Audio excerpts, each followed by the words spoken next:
UN में हुए कांड उड़ा दी सबकी नींदें। भारत, चीन, पाकिस्तान पर दुनिया की नजरें।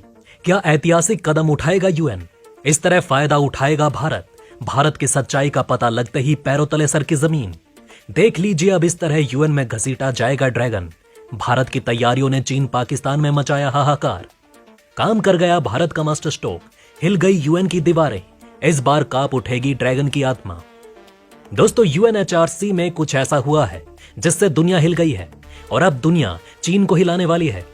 कोई और नहीं बल्कि भारत के पास एक बहुत बड़ा मौका आ चुका है चीन पाकिस्तान से बदला लेने का। अब इस हंगामे ने जहां दुनिया को चीख चीख कर भारत की सच्चाई बता दी, वहीं चीन और पाकिस्तान पर धावा भी बोल दिया।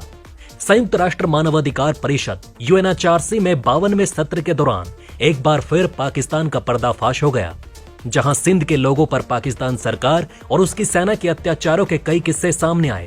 सिंधी अमेरिकी मानवाधिकार कार्यकर्ता फातिमा गुल ने कहा कि सिंधी लोग आर्थिक स्थिति, शिक्षा और बुनियादी ढांचा सहित बहुत सारी समस्याओं का सामना कर रहे हैं और सिंध पाकिस्तान का फोकस नहीं कर रहा।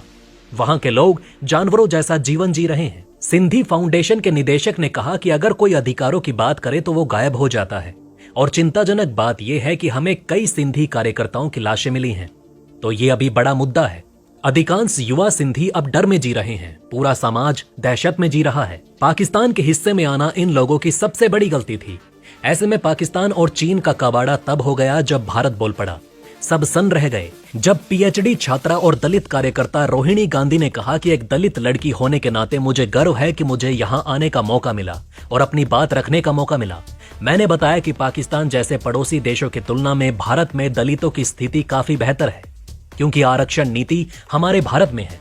मुझे भारत सरकार से 1 करोड़ रुपए की छात्रवृत्ति मिली, तो मैं खुद एक इसका उदाहरण हूँ। एक सफाई कर्मचारी की बेटी होने के नाते हम यहाँ तक पहुंचे, ये बड़ी उपलब्धि है। ये बहुत बड़ी बात है कि भारत का इतना निचला तबका यूएन तक पहुंच गया और चीन पाकिस्तान में लूट मार मची हुई है। इसके अलावा संयुक्त राष्ट्र मानवाधिकार परिषद में बोलते हुए सिंधी लोगों ने जानकारी दी कि उनका संगठन संयुक्त राष्ट्र निकाय का ध्यान मानवाधिकारों और राष्ट्रीय अस्तित्व के एक महत्वपूर्ण मुद्दे पर लाना चाहता है, जिस पर तत्काल ध्यान देने की आवश्यकता है। उन्होंने बताया कि पाकिस्तान में सिंध के लोग पिछले 75 वर्षों से गुलामी, अपमान, राजनीतिक उत्पीड़न और आर्थिक शोषण से बुरे दौर से गुजर रहे हैं। अब ऐसा होते ही तहलका मच गया। ऐसा कुछ हुआ कि पाकिस्तान और चीन के पैरों तले जमीन खिसक गई। जी हां, इसके बाद जो हुआ वो अब पाकिस्तान और चीन को बहुत नुकसान पहुंचाने वाला है। अगर अब भारत इन दोनों के खिलाफ कोई कठोर कार्यवाही करता है तो दुनिया के सामने कोई प्रूफ नहीं देना होगा, क्योंकि अब दुनिया जान गई है कि भारत एक लोकतांत्रिक और चीन पाकिस्तान एक निचले तबके के देश हैं। दोस्तों, ये तो रहा खबर का पहला हिस्सा। अब दूसरे हिस्से पर आते हैं, जहां इसी यूएनएचआरसी में चीन की मैयत निकाली गई। ये चीन वाली खबर बताने के बाद इस वीडियो के सबसे महत्वपूर्ण हिस्से की तरफ बढ़ेंगे, जिसे जानकर आप चौंकने वाले हैं। देखिए दोस्तों, उइगर मुसलमानों को लेकर संयुक्त राष्ट्र मानवाधिकार परिषद में चीन और अमेरिका के बीच जमकर खटपट हुई और चीन ने उइगर कार्यकर्ताओं को यूएनएचआरसी में बोलने से रोक दिया, जिसके बाद हंगामे की स्थिति उत्पन्न हो गई। भरी सभा में चीन के द्वारा की गई ये अब तक की सबसे बड़ी बदतमीजी थी। रिपोर्ट के मुताबिक चीन ने उइगर मुस्लिमों के एक्टिविस्ट को उस वक्त बोलने से रोकने की कोशिश की जब वो चीन के सिंजियांग प्रांत में उइगर मुसलमानों के साथ होने वाले अत्याचार को दुनिया के सामने ला रहा था।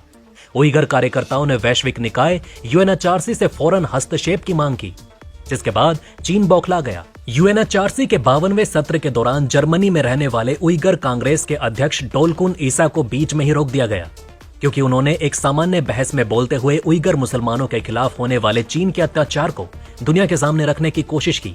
जैसे ही डोलकुन ईसा ने बोलने की कोशिश की, ठीक वैसे ही चीन के एक डिप्लोमेट ने उनके भाषण को बाधित कर दिया। चीनी राजनयिक ने चलती बहस के बीच में कहा कि डोलकुन ईसा तथाकथित एनजीओ का प्रतिनिधि नहीं है और चीनी प्रतिनिधि ने उन्हें चीन विरोधी और अलगाववादी हिंसक तत्व कहकर संबोधित किया, क्योंकि ये नेता चीन के खिलाफ बोल रहा था। लेकिन जब चीनी डिप्लोमेट ने हस्तक्षेप किया तो अमेरिका और इरिट्रिया के प्रतिनिधि भी बीच में कूद पड़े, जिसके बाद यूएनएचआरसी के मंच पर हंगामे के हालात बन गए। वहीं भारतीय समाचार एजेंसी एएनआई से बात करते हुए डोलकुन ईसा ने कहा कि चीन सच्चाई और न्याय से बहुत डरता है। चीन दुनिया का सबसे डरावना देश है। आज मैंने एक बयान दिया और चीन ने मुझे रोकने की कोशिश की और मुझे अलगाववादी और चीन विरोधी कहा। मैं चीन से अलग होने की मांग नहीं कर रहा हूं। मैं शंघाई या बीजिंग को अपने हाथ में लेने की मांग नहीं कर रहा। ये मेरा देश है, ये एक अधिकृत क्षेत्र है और चीन को इसे स्वीकार करना चाहिए। ईसा ने कहा कि चीनी सरकार मुझ पर हमला करने की कोशिश कर रही है, मुझे रोकने की कोशिश कर रही है और ये पहली बार नहीं है। वैसे भी इस बात से सभी वाकिफ हैं कि चीन कितने छोटे दिल का फुद्दू देश है। इस पर तो वहां का माहौल और गर्म हो गया।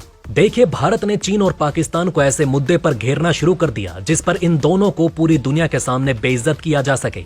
अब भारत का कहना है कि अगर दूसरे देशों पर आक्रमण करने वाला रूस और अपने देश में तनासा चलाने वाला चीन परमानेंट सदस्य में क्यों शामिल है, भारत क्यों नहीं है। भारत ने चीन की बखिया उधेड़ने के साथ साथ यूएन के देशों को भी उनका असली चेहरा दिखा दिया।